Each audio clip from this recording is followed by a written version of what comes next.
Alam niyo ba na pwede kayo mag-earn ng points using your GoTime? So yung GoTime natin na card, meron siyang partner na Go Rewards. Yung Go Rewards, ito yung ginagamit natin sa mga Robinsons to earn points. So you earn points when you shop. And then yung Go Rewards natin ay under Robinson. So may mga partner din yung mga yan. Ito yung mga list ng partner nila. Now, if you will pay using your GoTime card sa kanilang mga partner stores or merchants, you will earn 1 point in every 100 pesos. And plus, since under sila ng partner store, you will get the Go Rewards points. So, depende dun sa partner store yon. Pero, if you will use it to a non-partner, so let's say, non-partner SM, dun ka bumili. So, instead of having 1 point in 100, ang makukuha mo lang ay 1 point in every 500 pesos spent.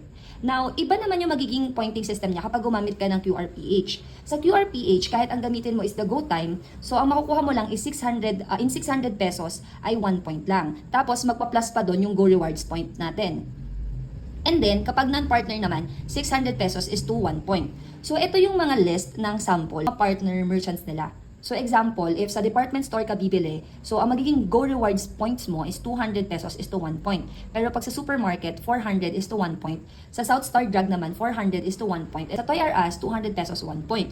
Para mas magets natin, so we have here scenario 1, bumili tayo sa Robinsons Department Store. Ang amount ng binayaran natin is 3,000 pesos. So, mamimili tayo, magka-card ba ako or mag-scan na lang ako ng QR? So, kapag ka GoTime card yung ginamit mo, 3,000 mo, i-divide mo ng 100 kasi ito yan. In every 100 spent, 1 point. So, you will get 30 points. And then, on top of that, since ang RobDep store ay under or partner ng Go Rewards or sila talaga yung may Go Rewards, so mag-earn ka rin ng points sa Go Rewards mo. Pero yung point na ipa-follow niya is ito. So, 200 is to 1 point. So, yung 3,000 mo, divide natin ng 200, you'll get 15 points. So, all in all, by using your card and earning Go Rewards na points, you will get 45 points. While kung gagamitin mo naman is the QRPH, so sa QRPH naman is 600 pesos is to 1 point. So yung 3,000 mo, divide natin ng 600, you will get 5 points. And then since sa Dep Store pa rin to na Robinson, so meron pa rin niyang Go Rewards. So 3,000 divided by 200 pa rin. So para sa Go Rewards, you will get 15 points. So all in all, you will get 20 points. So between the two, mas okay gamitin yung GoTime na card.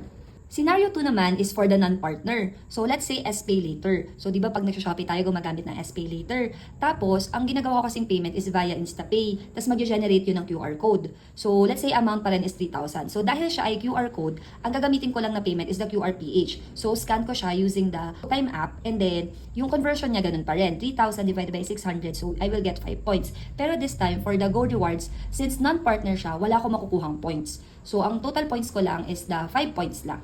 So, ganun siya guys gamitin. Gusto niyo pang makita yung mga Go Rewards points, so dyan nyo siya mahahanap sa mismong Go Rewards para makita nyo kung yung merchant ba ay ilan yung magiging pointing system niya, plus kung ano-ano yung mga merchants na partner ni Go Rewards. Yun lang guys, bye-bye!